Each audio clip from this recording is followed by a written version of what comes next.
Buenos días, ¿cómo están?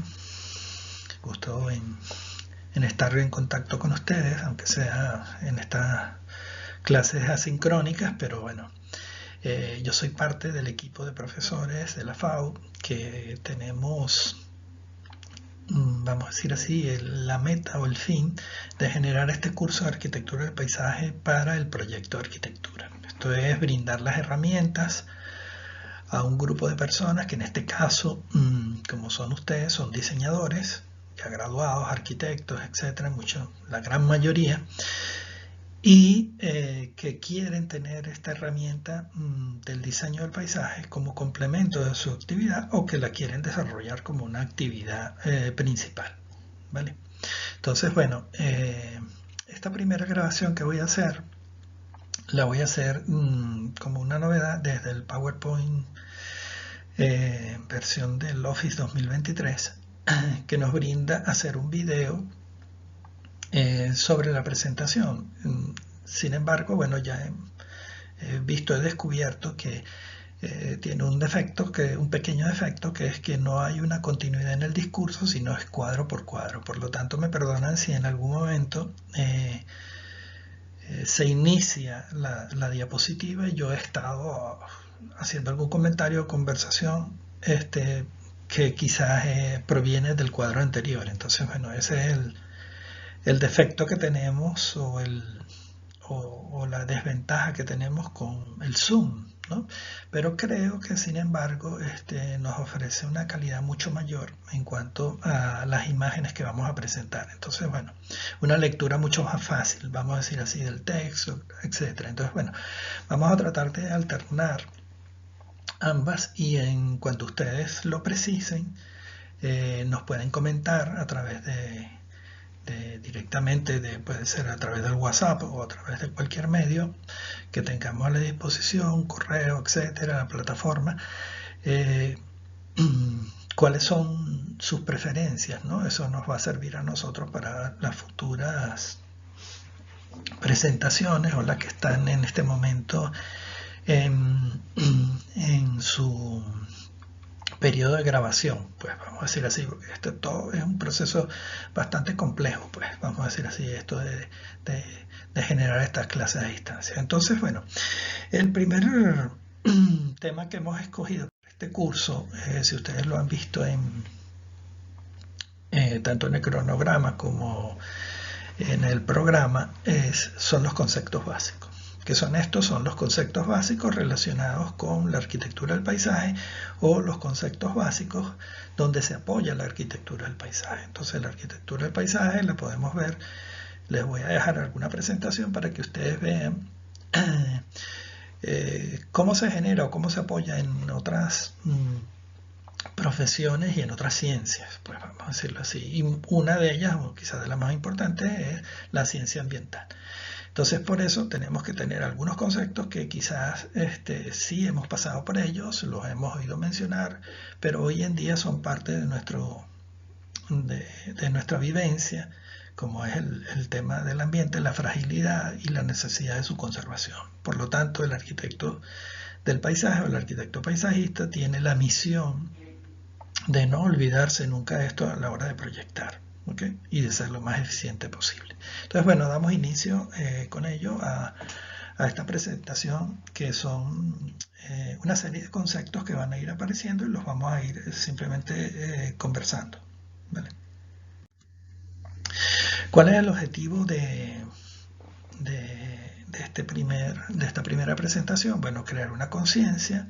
Esto es proporcionando las herramientas adecuadas a los cursantes, ¿ok? Para que tengan una mayor sensibilidad y conciencia sobre el ambiente, ¿ok? Y los problemas concretos que en él surgen y cuál es nuestra responsabilidad como proyectista. Crear conocimiento sería otro de los objetivos, es que ayudar a los estudiantes a comprender el ambiente, sus procesos, los problemas a los que se enfrentan y el papel de la humanidad en ellos, o de la sociedad en ellos, pues. Fomentar actitudes en los estudiantes para el aprendizaje de los valores sociales y el interés del ambiente, de que los impulsen a participar en su protección y mejora, ya como algo muy propio y personal y no tanto profesional, pues. fomentar aptitudes, esto es fomentar en los estudiantes que adquieran las actitudes necesarias para resolver los problemas ambientales. Esto, por un lado, tenemos las actitudes, o sea, una cuestión de actitud, de cuál es nuestro pensamiento frente a los problemas que están surgiendo, y cuáles son nuestras actitudes, o sea, cuáles son las herramientas que nosotros vamos a tener para poder contrarrestarlos de alguna manera. La capacidad de evaluar, esto es conseguir que los estudiantes sean capaces de evaluar programas de conocimiento ambiental, proponer mejoras, etcétera, etcétera, que desarrollen su propia metodología de aproximación a un proyecto. ¿Okay? Y la participación, que es fomentar en los estudiantes el deseo de participar activamente en la protección del ambiente y, ¿por qué no incorporarse a algún grupo? ¿Okay? Que esté, vamos a decir así, cerca de sus afinidades. Si soy excursionista, con qué observador de aves, con qué sociedades o qué grupos o con qué ONG yo podría afiliarme, o con qué, ¿por qué no? Organización que tiene que ver con el tema de los desechos, pues, ¿okay? Reciclaje, reducción, etcétera, etcétera. Es un problema de ciudadanos, pues, que necesitamos resolver aquí, generar ciudadanos y después generar profesionales. Tema de educación bastante duro que tenemos por delante. Bueno, entonces empezamos con qué es el ambiente, y para eso yo traigo como cita lo que es un extracto de la Carta de la Tierra, que fue quizás uno de los primeros documentos que se establecieron para definir esta cosa tan rara que ahora llamamos ambiente y que dejamos de llamar en algún momento naturaleza, pues.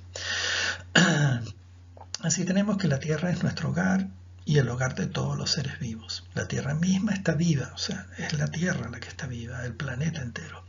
Somos parte de un universo en evolución, somos miembros de una comunidad de vida interdependiente, con una magnificente diversidad de formas de vida y culturas. Nos sentimos humildes ante la belleza de la Tierra y compartimos una reverencia por la vida y las fuentes de nuestro ser. Este es este extracto, ¿no? Entonces es muy habitual que nosotros relacionemos el concepto del ambiente con la naturaleza, el campo, lo verde, los animales, etcétera, etcétera, ¿no? Dejando de lado o no dando tanta importancia a todo esto a lo que es la ciudad y lo que son los seres humanos, a pesar de que digamos los territorios desarrollados por los seres humanos son mucho menores que los territorios naturales, pero son parte del ambiente y son una parte muy importante del ambiente porque son los generadores de cambio en este, vamos a decir así, equilibrio ambiental que entendemos en un lugar como la fotografía mostrada, que podemos llegar a este lugar y podemos decir que este lugar está intacto, es un lugar pristino, nos transmite paz, no se va por los momentos no va a sufrir grandes cambios, pero sin embargo si estuviese cerca de una ciudad esto puede transformarse rápidamente en otra cosa, ¿no? En el año 1972 se llevó a cabo la conferencia sobre el medio ambiente humano, ¿no? En la ciudad de Estocolmo, Suecia, fue la primera conferencia que se promovió Naciones Unidas justamente para el tema del ambiente, ¿no? Y en ese lugar se debatieron las problemáticas que estaban en ese momento y sus posibles soluciones, ¿no? Ha habido grandes movimientos sobre todo esto. El grupo de Roma, por ejemplo, donde decía que bueno, una de las maneras de controlar el desastre que se estaba ocasionando sobre el planeta Tierra era controlando el incremento de la población. Pues entonces los alimentos iban a ser la limitante para justamente este crecimiento exponencial que había tenido esta especie, que además es una especie que tiene la capacidad de modificar condiciones ambientales. Entonces se estableció en esa conferencia de Estocolmo una definición del ambiente, que es el conjunto de elementos físicos, químicos y biológicos y de factores sociales capaces de causar efectos directos o indirectos a corto o mediano plazo sobre los seres vivos y las actividades humanas. ¿Okay? Entonces, el ambiente, ¿con qué nos quedamos? Que es un conjunto de elementos físicos, químicos, biológicos y de factores sociales o socioculturales, agregaríamos aquí, capaces de causar efectos directos e indirectos sobre los seres vivos y las actividades humanas. Seres vivos hablamos desde las plantas, animales y el hombre, ¿okay? Y sobre las actividades propias del hombre. ¿Qué elementos integran el ambiente? Los elementos naturales, tal como las selvas, los desiertos, los lagos, los océanos, etc. Y los elementos artificiales como son las ciudades o los sistemas de ciudad, como puede ser el sistema de transporte del metro, pues. ¿Okay? Esos son parte del ambiente. Seguimos aquí. ¿Qué elementos integran ese ambiente? Los seres inertes, como las rocas y todos los objetos que nos rodean, ¿okay? Que no tienen vida. Los seres vivos, es decir, las plantas, animales y por supuesto el ser humano. Así pues, debemos saber que el ambiente es todo aquello que nos rodea, tanto de los elementos inertes como los elementos vivos, incluidos el ser humano.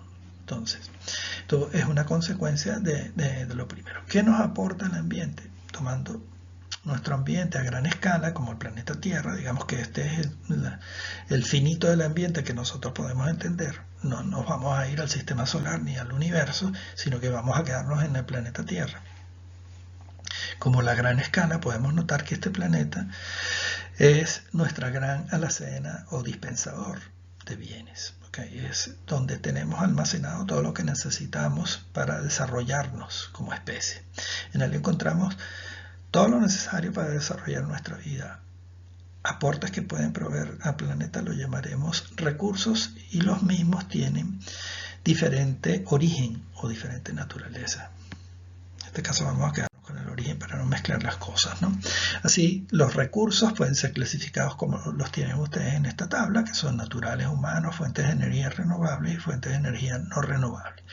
¿Qué tenemos en la naturaleza? Bueno, lo vivo y lo no vivo. Lo humano, que es lo asociado al hombre, ya sea en cuestión tecnológica o simplemente en medios sociales, asociativos, configuración de comunidades, etc. Las energías que pueden ser directamente tomadas de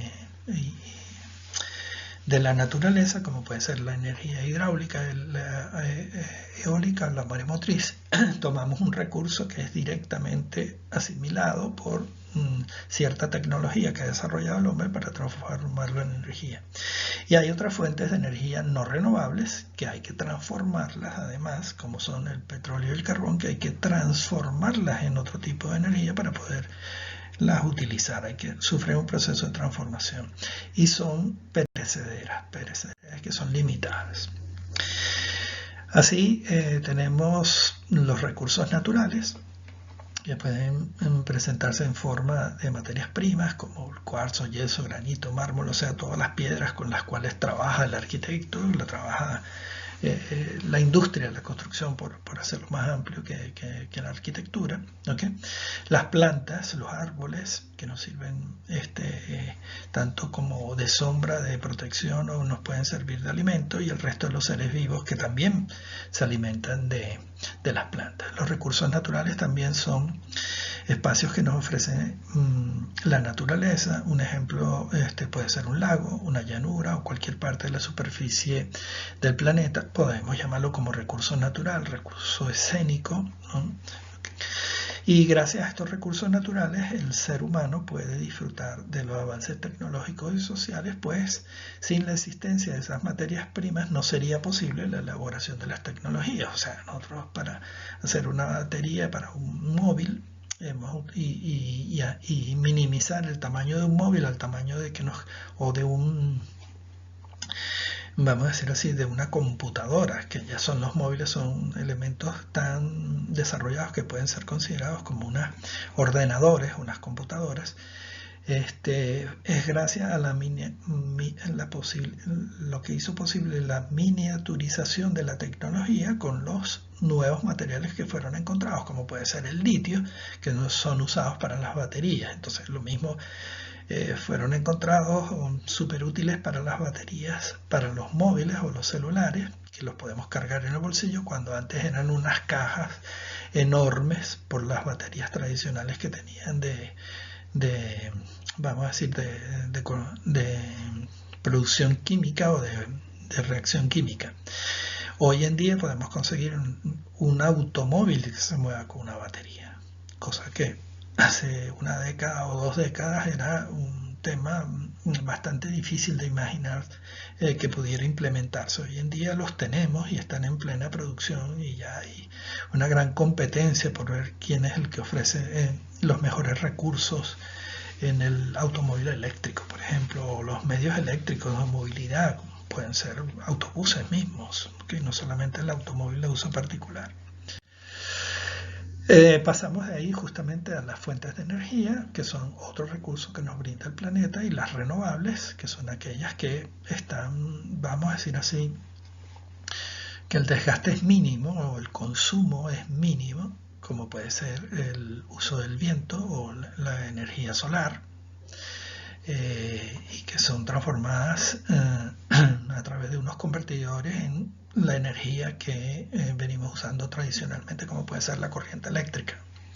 Esta energía producida por el aire es transformada a través de unos complejos sistemas de conversión en una energía que puede ser transportada por un cable y que puede llegar hasta nuestra casa. En nuestra casa puede llegar energía proveniente de la energía eólica, de la energía eléctrica, mareomotriz, o de la energía hidráulica. ¿Okay?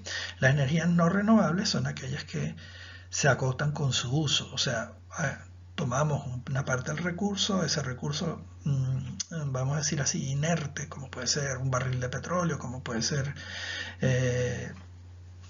un elemento mineral, lo convertimos en energía, ¿okay? Y una vez que ese elemento ha dejado de ser eficiente, lo desechamos, ¿okay? Entonces estos son no renovables. El petróleo consumido, los productos de esa combustión no pueden ser reutilizados como energía hasta hoy en día, ¿okay? Llegará el momento en que esos elementos secundarios, ¿verdad? Producto de una combustión, como el monóxido de carbono, dióxido de carbono, el oxígeno y el agua, pueda llegar a ser parte de la energía que en algún momento por necesidades nosotros tengamos que utilizar. Cerrando el círculo de esto de que nada se consume ni nada se crea, sino que todo se transforma, ¿no? Todavía no hemos llegado ahí. Otro término que es súper importante, o concepto que es importante y que vamos a sentir que lo usamos muchas veces, son los ecosistemas. Nosotros tenemos diferentes ecosistemas que son naturales o que pueden ser antrópicos, ¿no? Creados por el hombre. Para saber qué es un ecosistema, comenzamos con la actividad muy sencilla y práctica que analizaremos unos ecosistemas conocidos o unos sistemas conocidos, ¿no? Unos sistemas conocidos. Como puede ser la bicicleta. La bicicleta, en función de cada una de las piezas que tiene, forma un sistema, ¿okay? Y ese sistema funciona porque todas las piezas están ahí. Si nosotros le quitamos las ruedas, el sistema, que era la bicicleta, ya no será el mismo, porque podría ser convertido así en una... Quitamos las ruedas y lo convertimos en una bicicleta estática, pero no es el mismo sistema, es un sistema totalmente transformado. O como puede ser una pluma fuente, o sea, el hecho de que cada una de estas piezas están justamente diseñadas para escribir. Si le quitamos la punta, no podremos escribir, pero si le quitamos el tanque tampoco, porque no podríamos almacenar la sustancia o el líquido que hace legible nuestro trazo. Y por último están los sistemas que forman parte de nosotros mismos, que por ejemplo tenemos el aparato circulatorio, óseo, etc. Aquí en esta diapositiva tenemos representado el sistema digestivo, y que cada uno de esos elementos es vital para el buen funcionamiento de nuestro organismo. Si nosotros nos quitamos el estómago, no vamos a funcionar bien. Podemos reducir el estómago con los avances tecnológicos, podemos reducir el colon por tema de una intervención quirúrgica o parte del intestino y lo volvemos a coser, pero el sistema está funcionando con otra dimensión o con una intervención. Es lo mismo que la bicicleta, le quitamos esos cauchos que tiene y le ponemos unos lisos y es otra bicicleta, pero sigue funcionando como bicicleta. Correcto. Entonces, pero si le extraemos una parte como el esófago, bueno, va a ser imposible que nosotros podamos alimentarnos por la vía del aparato digestivo. Ya tendríamos que inyectarnos sobre el estómago y a través de una serie de operaciones artificiales alimentar nuestro organismo. ¿Okay? Entonces los sistemas son importantes porque cada una de sus piezas son vitales para su funcionamiento correcto. Al quitar una de ellas, los sistemas van a dejar de ser como son y van a funcionar de otra manera. Entonces, si esto lo llevamos a la naturaleza, va a ocurrir lo mismo. Si a esos ecosistemas nosotros les extraemos parte de sus componentes, van a reconvertirse en otro sistema. No van a dejar de existir, pero se van a reconvertir en otro ecosistema y van a tener una operación diferente o una respuesta diferente. Porque los ejemplos que vimos anteriormente, bueno, es para que nos demos cuenta que cada una de estos componentes de los sistemas son vitales. ¿Okay? Este tipo de relaciones existen en los ecosistemas, ¿okay? Como muestra vemos la definición que establece la RAE de ecosistema, compuesto por dos palabras, la comunidad de seres vivos cuyos procesos vitales se relacionan entre sí y se desarrollan en función de los factores físicos de un mismo ambiente. Entonces, así tenemos que los ecosistemas están relacionados con el ambiente, son parte, esos seres vivos junto al elemento estático, ¿okay? Son parte de un ecosistema y no pueden ser, vamos a decir, fraccionados, rotos, excluidos parte de ellos.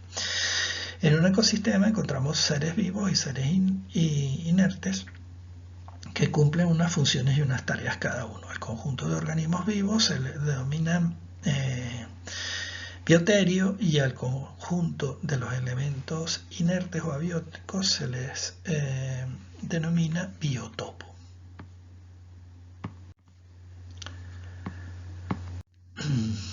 Para hacer más sencilla vamos a decir, este concepto que hemos adelantado, pensemos un ecosistema en concreto, por ejemplo un bosque. En un bosque podremos encontrar seres vivos, como es el caso de las plantas, los musgos, los hongos, los microorganismos descomponedores, los animales que lo habitan, pájaros, animales terrestres, etc. También encontramos elementos inertes, como puede ser el agua, ¿okay? El agua per se, como pueden ser las rocas, ¿okay? Las cuales las rocas pueden estar envueltos por musgo, pero la roca es inerte, y lo mismo hablaríamos del agua. Puede tener organismos vivos, pero el agua, el H2O, es inerte. ¿Okay? Eso mismo puede ocurrir si nosotros extraemos uno de estos componentes. Por ejemplo, el agua, si extraemos el tema del agua, porque un desvío, represamiento del agua para, no sé, un embalse, etc., vamos a cambiar las condiciones de este ecosistema. Vamos a cambiar la vegetación, no va a ser la misma. La vegetación, vamos a decir así, que se desarrolla gracias a la humedad, no va a existir y va a ser sustituida por otra, etcétera, etcétera. No se va a generar un gran caos porque va a desaparecer todo y va a ser el fin del mundo, pero sí se va a transformar. ¿Okay? Y el mismo ambiente va a generar un nuevo nivel de equilibrio, una nueva homeostasis. Esto que nosotros vemos en la fotografía es un sistema que está en equilibrio, que está en homeostasis. Al cambiar ciertas condiciones vamos a generar una nueva condición de desarrollo. La naturaleza o el ambiente siempre va a poder reconfigurarse, que quizás no es una reconfiguración óptima o deseada para nosotros, pero él se va a reconfigurar, él va a tener una respuesta, ¿okay? Que lo vamos a ver en estas conversaciones, que va a ser la respuesta ambiental. Entonces, ejemplos de ecosistemas pueden ser ecosistemas creados, como puede ser una granja, como puede ser un hormiguero, como puede ser una pecera, la selva, la playa, el planeta Tierra. Todo esto son ecosistemas o pueden ser analizados como ecosistemas y vemos que en todos ellos encontramos la biocenosis y el biotopo. Es decir, seres vivos y en participación con seres inertes. ¿Okay? El cambio climático. El cambio climático es un término de reciente difusión. Reciente difusión, bueno, porque está generado en lo que algunos llamamos el antropoceno, o sea, en esa era geológica donde aparece el hombre, que es muy pequeña, pero que tiene unos millones de años, ¿no? Entonces, este cambio climático comienza a ser relevante en la última parte del antropoceno, después de la revolución industrial, o muy adelantado, es que nos damos cuenta que desde la revolución industrial se ha generado o ha empezado a originarse este cambio climático. El cambio climático es un término de reciente difusión entre todas las personas. Hoy en día es parte del vocablo normal hablar del cambio climático, calentamiento global, etc. ¿no? Pero en realidad posee una cantidad de definiciones diferentes, ¿no? El hecho del cambio climático se origina por muchas razones. Lo que sí estamos de acuerdo es que el clima, en todo esto, lo que estamos de acuerdo es que el clima es un tema de investigación que ha evolucionado mucho, sobre todo en los últimos 50 años, ya que en este momento nosotros podemos predecir qué clima habrá mañana. Hace 50 o 80 años era muy difícil prever cuál es el tiempo de mañana, la temperatura, si va a llover, si no va a llover. Todos los elementos del planeta, incluido su clima, no son estáticos, están en constante dinamismo y cambio. Por todos son conocidos las grandes glaciaciones y los cambios de temperatura de la Tierra. O sea, este planeta ha sufrido muchos cambios drásticos por justamente enfriamiento, calentamiento, meteoritos, etc. Que, por supuesto, ese cambio sobre este ambiente que llamamos planeta Tierra ha originado cambios, ¿no? Entonces, los animales que existieron en un momento en el planeta Tierra, como fueron los dinosaurios, hoy en día no están, son parte simplemente de la, vamos a decir así, de la arqueología de nuestro planeta, ¿no?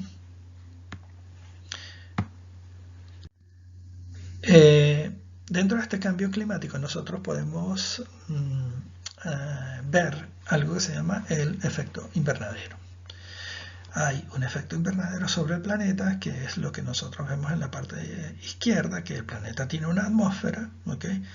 Que, dicho en palabras muy sencillas para no buscar complejidad, el planeta está protegido mediante la atmósfera de la radiación solar. La radiación solar no llega por completo al planeta Tierra, porque si no simplemente las temperaturas serían mucho mayores, ¿okay?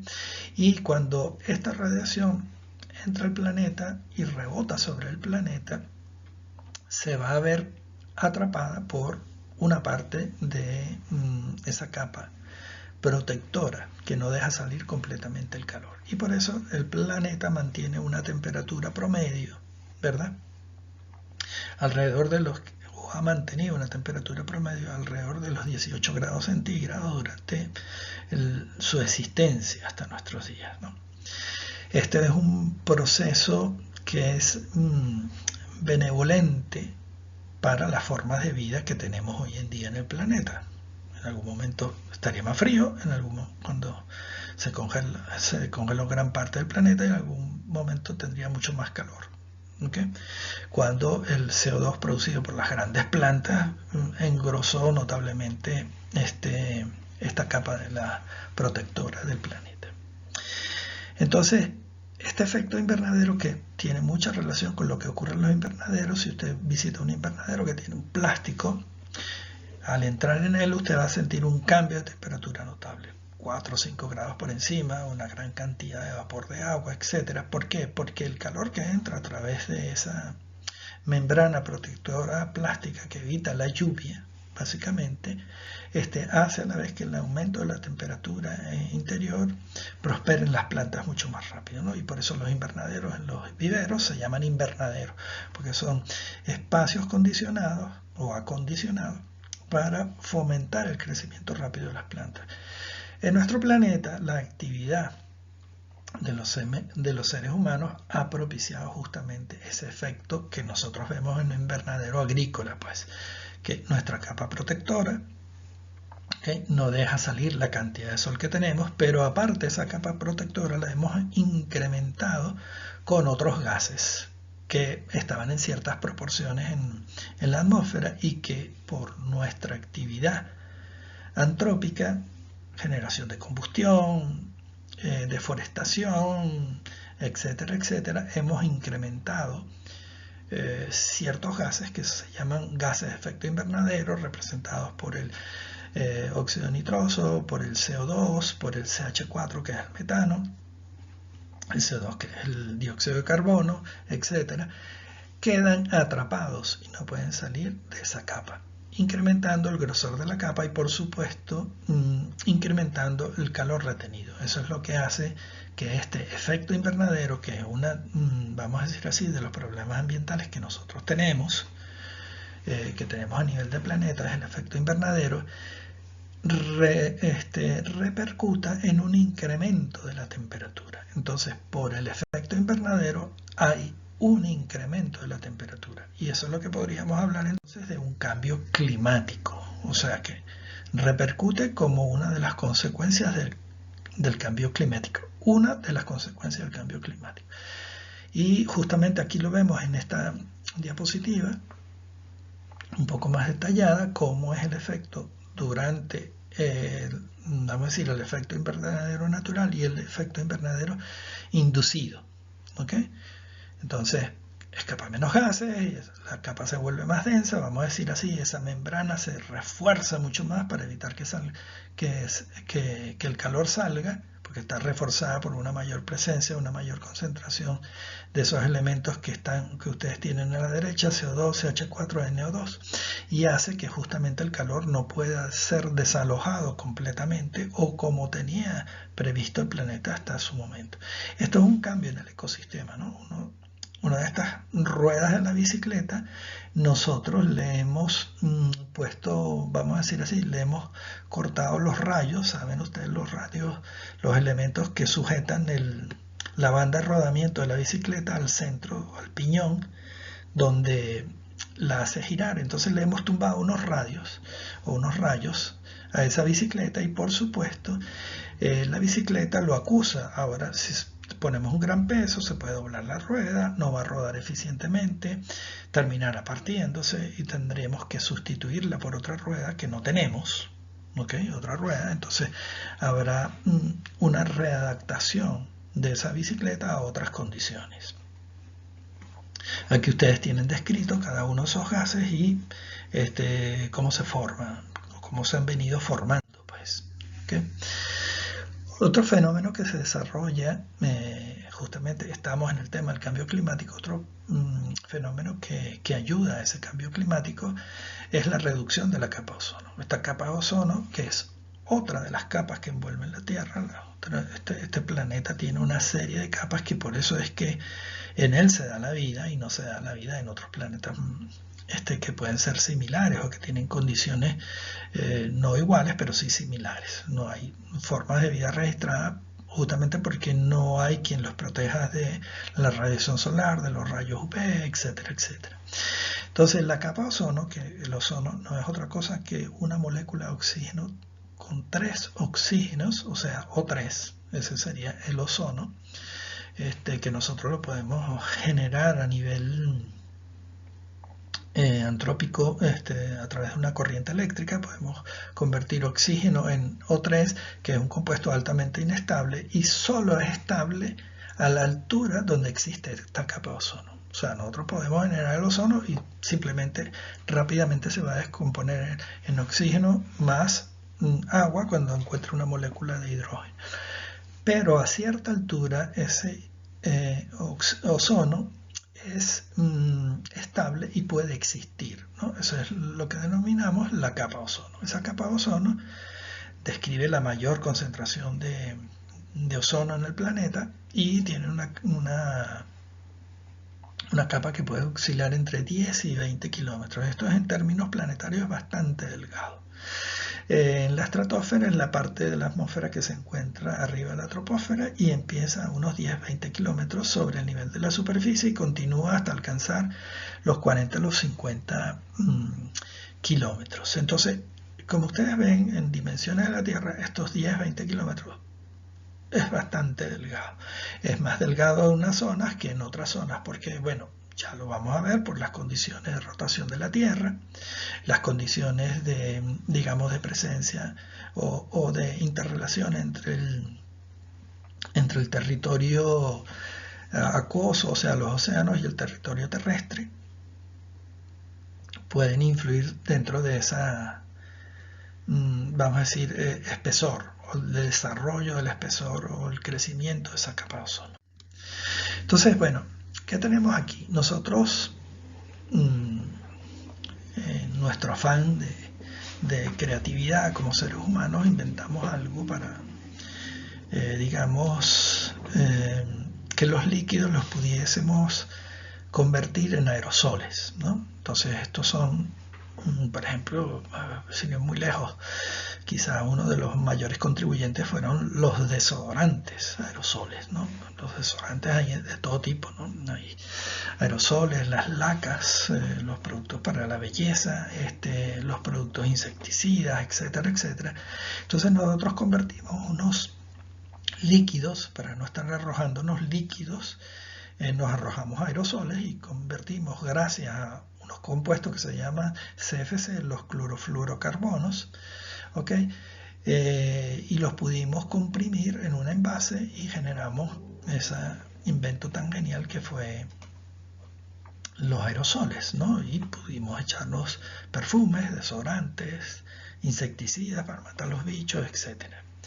Justamente ese compuesto que es el clorofluorocarbono es el propelente, es el que hace que a una determinada presión el líquido salga en forma de gas, ¿no? De gas con partículas líquidas muy finas. ¿Okay?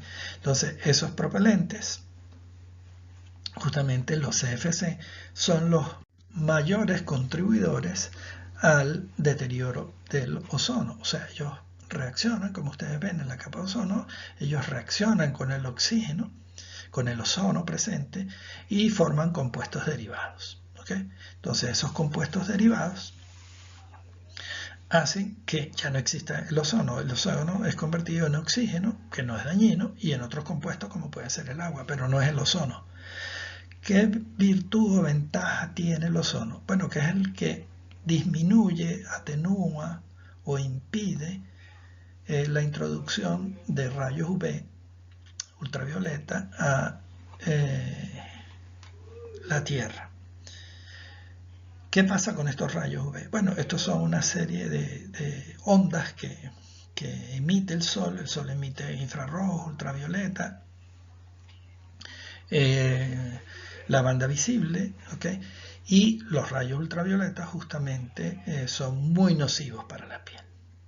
O sea, son nocivos para la piel, bueno, están así que la tecnología de los rayos ultravioletas, desarrollada también por el hombre, paralelamente, se usa en los términos de desinfección, o sea, para matar todo tipo de bacterias, etcétera. Nosotros lo hacemos pasar por o exponer a una corriente ultravioleta, por ejemplo, de cosas tan sencillas como desinfecciones de instrumental médico, que están hechas con rayos odontológicos, están hechas con rayos ultravioleta, pues, o sea, que matan todo tipo de bacterias, para que ustedes se imaginen si matan bacterias, ¿qué le puede pasar al resto de las cosas también, ¿no? Son los grandes contribuyentes al cáncer de la piel y también, bueno, son propiciadores de toda esta industria de la protección solar, ¿ok? Porque, por supuesto, como hemos deteriorado, adelgazado esa capa de ozono, entonces ahora nos tenemos que proteger por otros medios, porque la piel es lo primero que se afecta, ¿no? Entre otras cosas. Y eso mismo afecta a otros seres vivos que no usan protector, ¿no? Entonces, ¿cuáles son las consecuencias de ese cambio climático ocasionado por, vamos a decir así, adelgazamiento de la capa de ozono, por el efecto invernadero, que redunda justamente en una variación de la temperatura? ¿Okay? En el año 2001 se elaboró el tercer informe del Grupo Intergubernamental de Expertos sobre el Cambio Climático. Ahí están sus siglas para que ustedes lo puedan seguir en cualquier página, ¿okay? O googlearlo. En este informe se revelaron algunas informaciones muy contundentes. Esto fue en el 2001, estamos en el 2024, han pasado 23 años, ¿no? La temperatura de la Tierra ha aumentado 0,6 grados en el siglo XX. Entonces, esto quiere decir que, bueno, 0,6 grados no es tanto, podríamos decir. Subemos a esto a lo largo de 100, 200 años que le puede pasar al planeta, ¿no? El nivel del mar ha crecido de 10 a 12 centímetros debido al continuo derretimiento de los casquetes polares. Bueno, pero 10 centímetros no sería tanto. Claro, si usted está en una ciudad cuya cota freática, cuya cota de tierra está sobre los más 50 centímetros, es bastante sensible. ¿Okay? Es bastante sensible y podría ocasionar en unos 100 años desaparición de grandes ciudades, porque las grandes ciudades de este planeta están muy cercanas al mar, ¿no? Como por ejemplo Shanghái, todo lo que está sobre las marismas, New York, Manhattan, que es una isla. Así podríamos ir paseando por grandes ciudades de la India, ¿okay? Que están en territorios deltaicos.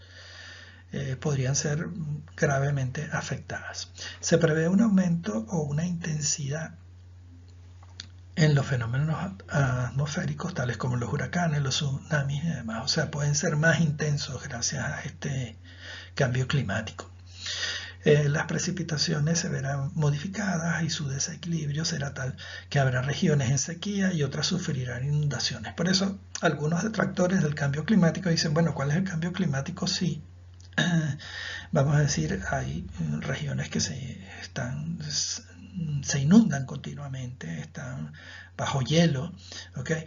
Y en otras, por supuesto, están en forma desértica. Bueno, porque el cambio climático justamente hace que sea mucho más cambiante las situaciones de frío y calor, y hay un desplazamiento, ya comprobado, hay un desplazamiento de las estaciones. Las estaciones ya no son tan rigurosas como las teníamos establecidas hace unos años, sino hay desplazamientos, o sea, de repente el invierno y el verano se hacen más largos en detrimento de la primavera y el otoño, ¿okay? La falta de salubridad traerá consigo enfermedades, bueno, porque por supuesto se extenderán gracias a este tipo de inundaciones, que imagínense ustedes una ciudad como Shanghái, de repente se ve inundada su sistema de cloacas y podrán ustedes imaginarse la gravedad del asunto, ¿no? La pérdida de biodiversidad se acelerará, ya que los sistemas cambiarán y cambiarán el número de especies, la diversidad y las características de esa especie. ¿Okay? Todo esto no nos hace otra cosa que pensar que nos va a afectar a todos los habitantes de la Tierra este cambio climático. ¿Okay? Y que serán las generaciones futuras las que sufrirán las consecuencias más severas. Quizás en este momento nosotros, aparte de un disconfort térmico que pudiéramos sufrir, o la intensidad de algunos huracanes, en Caracas mismo, para los que están en Caracas, habrán visto que estos últimos años, las épocas de lluvia que antes en noviembre no se presentaban, ahora de repente son continuas, la época de lluvia hasta diciembre, ¿no?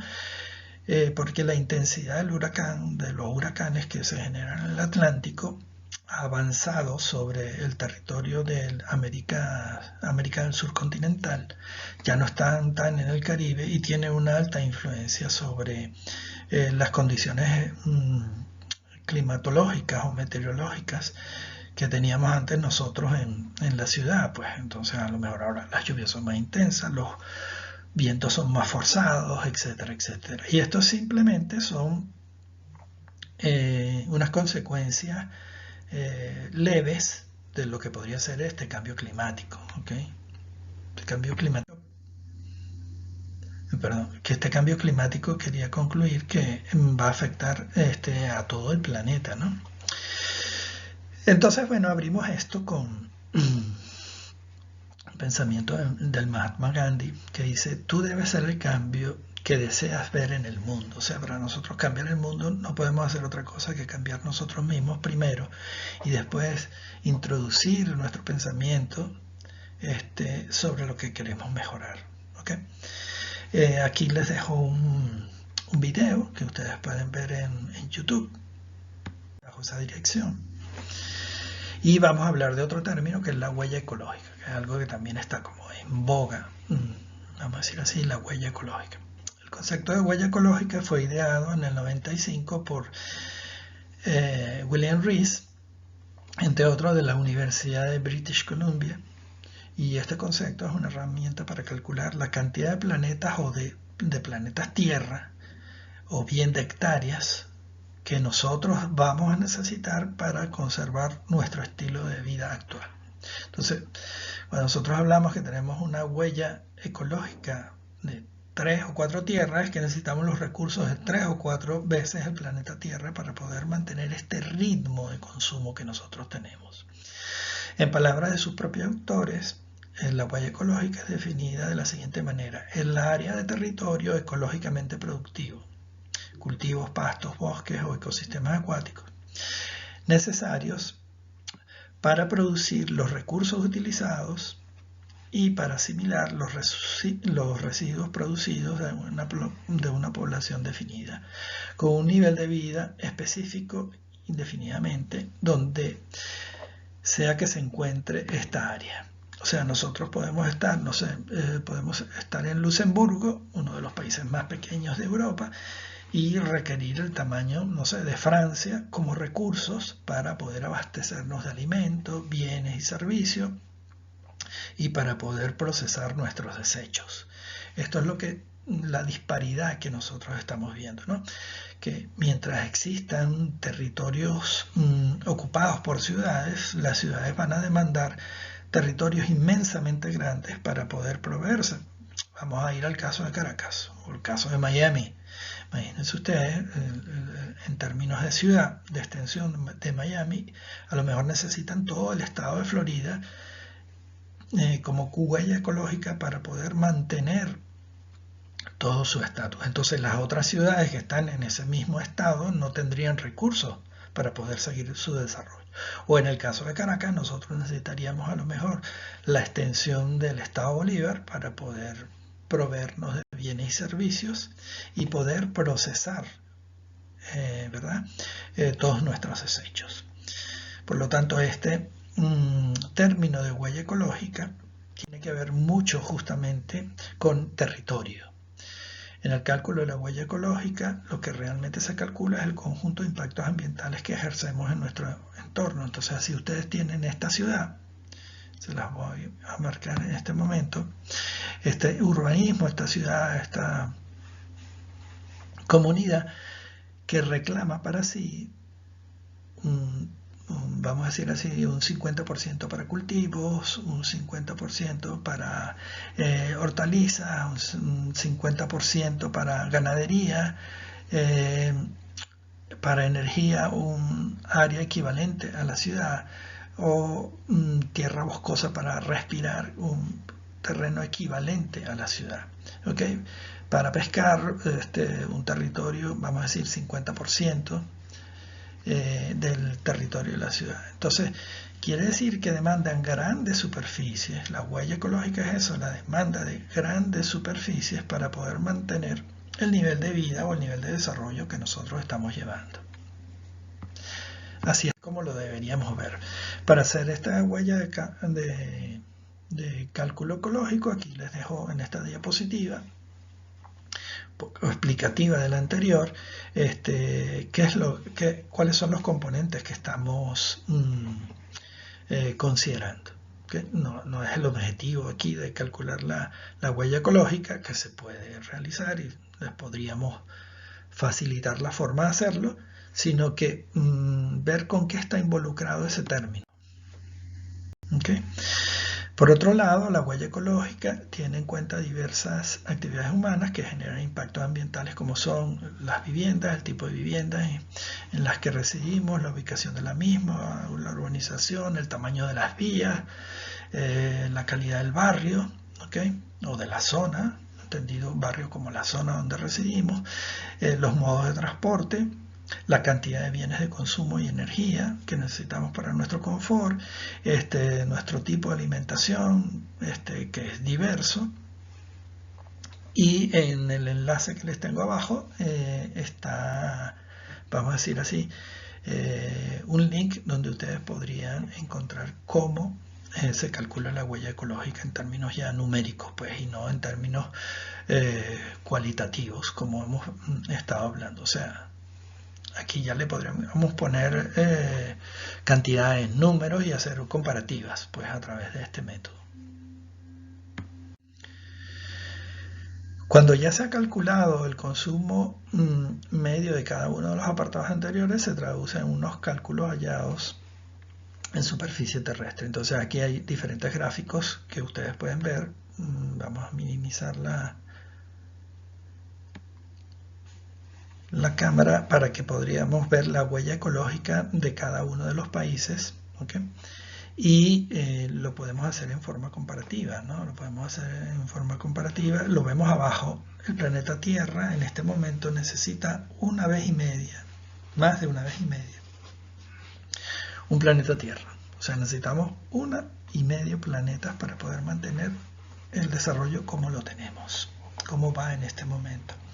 Si ustedes ven ahí, Japón necesitaría 7.7 veces su superficie para poder mantenerse, Italia 5 veces, etcétera, etcétera, Francia 2 veces, algunos más eficientes que otros, por ejemplo la India, que es el país más poblado del planeta, necesita 2 veces y media su tamaño, etcétera, etcétera. ¿Okay?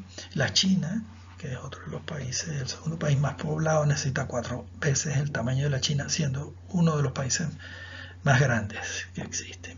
Entonces, con esto nosotros podemos tener idea de que este modelo de desarrollo no es sostenible. ¿Okay? No es sostenible y debemos hacer algo desde nuestra actitud, ¿no? ¿Qué actitud vamos a tomar nosotros ante esta situación? Y por otro lado, con nuestras actitudes para ser aplicadas en los proyectos y hacer que de esos proyectos minimizar su huella ecológica. Bueno, otro de los términos que vamos a tener que tener dentro de nuestro conocimiento es la biodiversidad, que se refiere a la pluralidad de seres vivos, o sea, a la cantidad y diversidad de seres vivos que ocurren en un lugar determinado, ¿no? Bien considerado el planeta, bien considerado un ecosistema, bien considerado un lugar que estamos que nos encontramos en nuestro proyecto, ¿no? que es parte de nuestro proyecto. Podemos encontrarnos esta biodiversidad configurando varios ecosistemas, uno o varios ecosistemas. ¿Cuál es el problema de la biodiversidad? Bueno, es su pérdida, ¿no? La pérdida de la biodiversidad. La biodiversidad como la tenemos, con todos los elementos que tenemos, por más insignificantes que sean, ya lo vimos en los ecosistemas, que cada uno de los componentes es necesario para realizar o generar o propiciar o estimular, catalizar o frenar un proceso biológico, un proceso ambiental. Las causas de la pérdida de la biodiversidad se basan en acciones antrópicas de grandes dimensiones o intensidad sobre el ambiente. El siguiente gráfico nos presenta diversos componentes que justamente condiciona ese cambio climático, ¿no? Que ya habíamos hablado sobre ellos, y uno de ellos va a ser lo relativo al término de la pérdida de la biodiversidad, ¿no? Bien sea por sobreexplotación, por fragmentación, por introducción de especies invasoras que acaban con las otras. En este momento en Venezuela hay una discusión sobre justamente el avance de un coral, sobre el coral autóctono del Caribe, y que por supuesto es de preocuparnos, ¿no? Porque el coral es, vamos a decir así, el soporte de los ecosistemas que ahí se están dando. Podría ocasionar hasta cambios de especies, ¿okay? De especies de peces que ahí se realizan, de especies y de plantas acuáticas. Entonces, las causas de la pérdida de la biodiversidad son consecuencias, por ejemplo, del cambio climático. Esto lo estamos viendo al revés. La biodiversidad, la pérdida de biodiversidad estimula el cambio climático, y al generarse un cambio climático también va a incidir de manera directa sobre la biodiversidad. Entonces es un efecto rebote que tenemos aquí. O sea, cambiamos a través de la pérdida de biodiversidad, hacemos un cambio sobre el ambiente, se calienta, y cuando regresa por ese cambio ambiental, porque se producen incendios, por ejemplo inundaciones, bueno, va a generar pérdidas en la biodiversidad. ¿Okay? La otra es la fragmentación, o sea, la intervención de grandes áreas, como pueden ver ustedes en la fotografía, en la del medio. ¿Okay? Podemos ver aquí, vamos a señalarlo. Podemos ver aquí la intervención de una zona que en un momento dado fue un bosque sobre el Amazonas, y que en este momento es una tierra de cultivos. ¿Okay? Palma aceitera, cualquier cultivo de moda que nos pueda generar en un momento dado unos recursos, o una fragmentación que se va dando con el paso del tiempo y que simplemente van quedando remanentes de bosque, que lo vamos a ver en la próxima clase sobre paisaje. Estos remanentes de bosque sobre un terreno que ha sido intervenido para cultivos, o la intervención de los recursos acuáticos, bien sean los lagos, por ejemplo el lago de Maracaibo, donde ya prácticamente no se puede pescar, o lo que se pesca es de muy baja estima, o en las cercanías de las zonas costeras, ¿no? Y cada vez hay que alejarse más en mar adentro para poder obtener los recursos pesqueros que se demandan, ¿no? Así tenemos eso que vemos como la deforestación, la contaminación, que puede ser por el hecho de simplemente nos estamos acabando los recursos porque arrojamos los desechos contra los mismos recursos. Esto ocurre o ha ocurrido desde tiempos inmemorables sobre los ríos, las corrientes de agua, que la primera ciudad toma agua fresca y vierte los residuos sobre él, y la ciudad que está más abajo, entonces bueno, es la que tiene estas consecuencias. Aquí ustedes lo ven en la tercera fotografía, donde prácticamente los niños estos se están bañando en desechos, ¿no? Desechos sólidos flotantes en este caso, porque hay otros que no se ven, ¿no? Estos son los que se ven. La sobreexplotación de recursos, ¿okay? Se extraen recursos a mayor velocidad que se pueden regenerar, y por supuesto se acaban esos recursos, como puede ser la caza de las ballenas, pues. En un momento dado la caza de las ballenas para sacar el aceite fue tan grande que bueno, se llegó un momento en que hubo que tomar cartas en el asunto y prohibir la caza de las ballenas, o vamos a decir así, en restringir las zonas de caza o de pesca, porque simplemente estábamos acabando con la población, ¿no? Entonces es otra de las consecuencias. La introducción de especies exóticas que pueden traer algunas enfermedades parasitarias.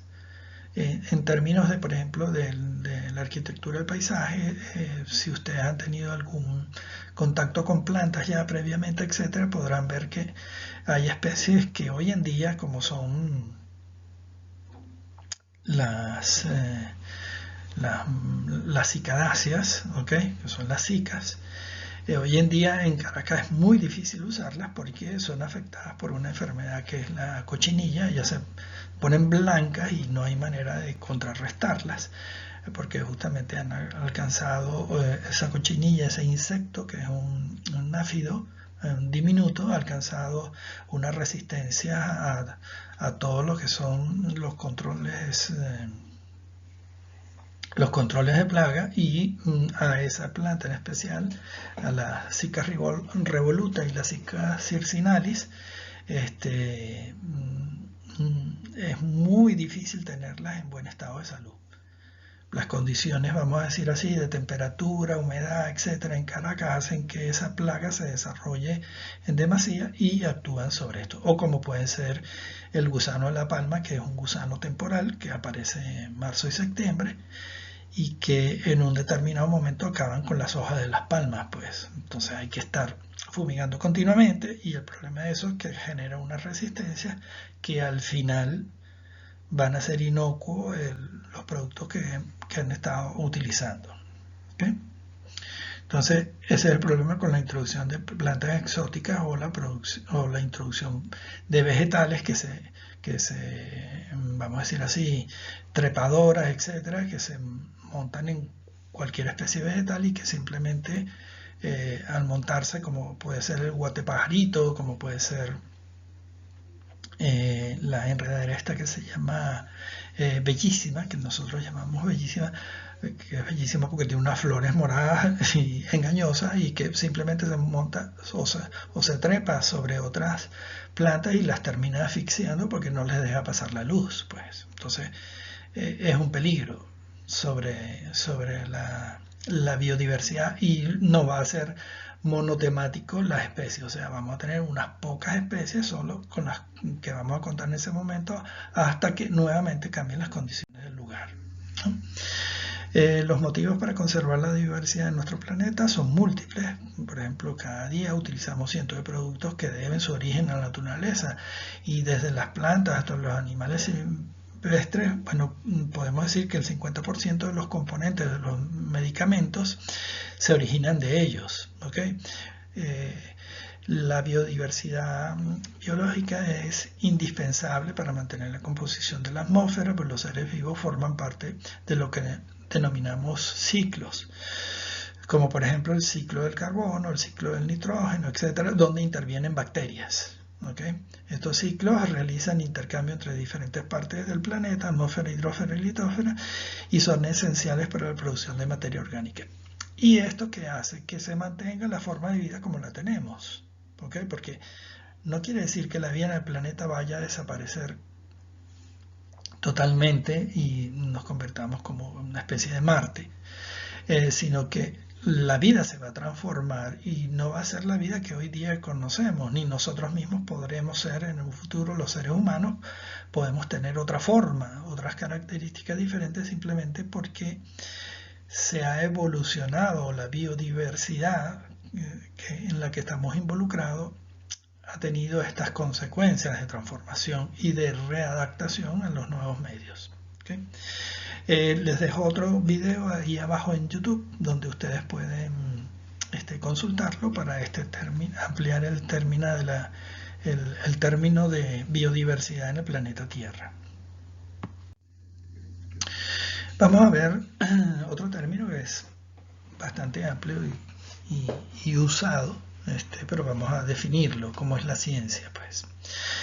¿Qué es la ciencia? Es el conjunto de conocimientos obtenidos mediante la observación y el razonamiento sistemáticamente estructurados, y de lo que se deducen los principios y las leyes generales. O sea, estas son las grandes conclusiones. La ciencia es la que establece los grandes pensamientos y las grandes direcciones del desarrollo humano.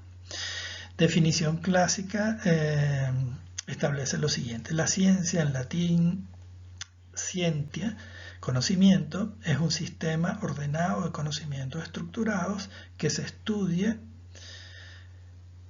investiga e interpreta fenómenos naturales, sociales o artificiales. ¿Okay?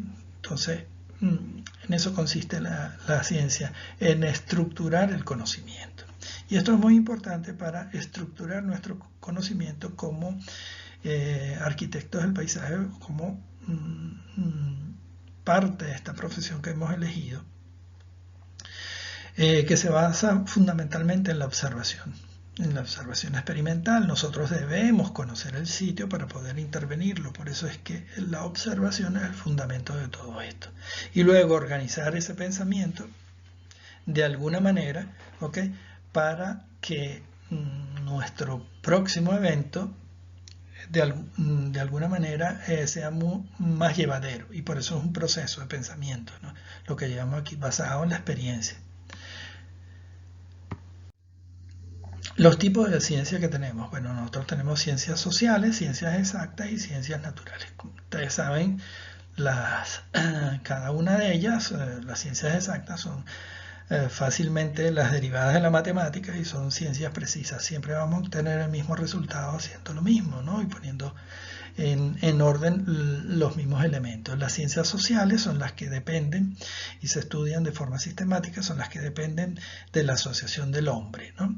Y por supuesto se va a basar mucho en la estadística. Y después están las ciencias naturales, que son aquellas que se describen y ordenan y pueden llegar a predecir los fenómenos naturales, como en el caso de la meteorología, ¿no?, o la climatología, para hacerlo más específico. Podemos decir si mañana va a llover o no, de alguna manera, o si nosotros vertimos un compuesto sobre un río, qué es lo que puede resultar. ¿Okay? Eso, vamos a decir, las ciencias naturales nos va a ayudar. La biología, la más representada de estas ciencias.